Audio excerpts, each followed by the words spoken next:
Qu'est-ce qui fait une bonne présentation? Certainement pas ça. Et pourtant, c'est une diapositive qu'on croise encore bien trop souvent lors de formations interminables. Et c'est bien dommage puisque l'on risque surtout de perdre de vue le message que l'on souhaitait faire passer initialement. Donc il va être important de bien travailler le fond de sa présentation pour éviter d'avoir des apprenants qui seront surtout subjugués par ce qu'il y aura à l'écran plutôt que parce que vous serez en train de leur expliquer. Donc 4 conseils pour améliorer le fond de votre présentation.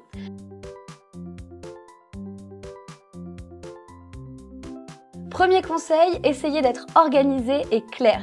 Comment faire cela? Eh bien tout simplement, pensez à rappeler le plan de votre présentation. Trop souvent, on va se lancer à corps perdu dans nos explications en oubliant tout simplement de montrer le sommaire de notre présentation. Ce sommaire est pourtant primordial puisqu'il permettra à vos apprenants de savoir ce qu'ils vont voir pendant la présentation et surtout ce qu'ils auront besoin de retenir et où est-ce que vous voulez les emmener. Donc, montrez bien votre plan de présentation et surtout, pensez à poser une question. Pensez à rappeler la problématique de votre présentation et la réponse qu'elle va apporter.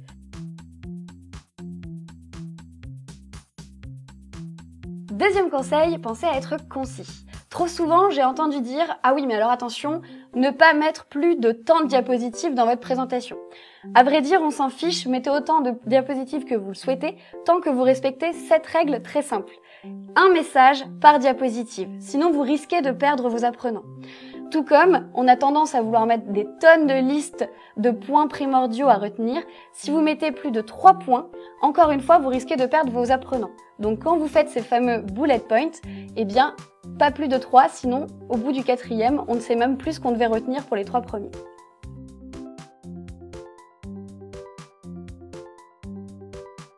Troisième conseil, pensez à être explicite. Si vous devez utiliser des chiffres, des tableaux Excel ou même des graphiques, eh bien si vous utilisez un tableau, ne montrez pas l'entièreté du tableau parce qu'on va mettre beaucoup trop d'informations et encore une fois, on va perdre nos apprenants et on risque de ne pas retrouver l'information essentielle. Donc si vous devez absolument montrer un tableau, ne montrez qu'une toute petite partie de ce dernier. C'est très facile sur PowerPoint ou Google Slides, vous pouvez lier en fait Excel ou Google Sheets à votre présentation et donc ne montrer que les choses qui vous intéressent. En plus, ces différentes données se mettront à jour automatiquement en fonction de votre tableau d'origine. Et si vraiment vous avez besoin de fournir l'entièreté des informations, eh bien pas de panique, vous pourrez toujours le donner en annexe ou en support de votre formation. Quant au graphique, pensez à ce qu'il soit bien explicite encore une fois, c'est-à-dire que vous allez mettre des légendes qui seront facilement lisibles et compréhensibles par votre audience, afin qu'ils ne passent pas toute leur formation à plisser les yeux, à essayer de comprendre ce que vous avez mis en abscisse, en ordonnée, etc. Et surtout, pensez à utiliser des infographies. Ces dernières peuvent être très utiles pour vraiment faire passer un message de manière ludique et encore une fois, retenir l'information. N'oubliez pas l'importance de la mémoire visuelle, celle-ci est essentielle pour certains apprenants.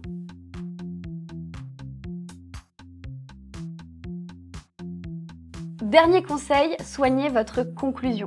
En général, on a tendance à vouloir terminer notre formation le plus rapidement possible puisqu'on n'est peut-être pas très à l'aise devant un écran. Et donc, on va surtout passer directement à la diapositive de remerciement sans rappeler exactement ce qu'on a vu. Donc, faites juste une diapositive avec les points essentiels que vous vouliez faire passer pendant votre présentation de manière à ce que les apprenants sortent de là en ayant vraiment les points clés en tête. N'hésitez pas également à leur poser des questions. Qu'est-ce qu'ils ont retenu et ce qui peut-être était un peu plus flou pour eux. Ce sera l'occasion de reprendre certains concepts et être certain que la formation soit bien passée. Vous pouvez également utiliser une citation pour appuyer votre propos. En général, on fait extrêmement confiance aux scientifiques ou aux personnes de notoriété publique, donc ça pourra aider à faire passer votre message. Et n'hésitez pas également à utiliser les émotions, que ce soit l'humour ou un exemple marquant pour tous vos apprenants. C'est ainsi qu'on retient bien mieux les informations. Et évidemment, n'hésitez pas à faire une petite diapositive de remerciement, puisqu'ils ont passé du temps à vous écouter, et c'est la moindre des choses. Voilà, c'est tout pour le fond. On se retrouve la semaine prochaine pour la forme. Bonne journée à tous!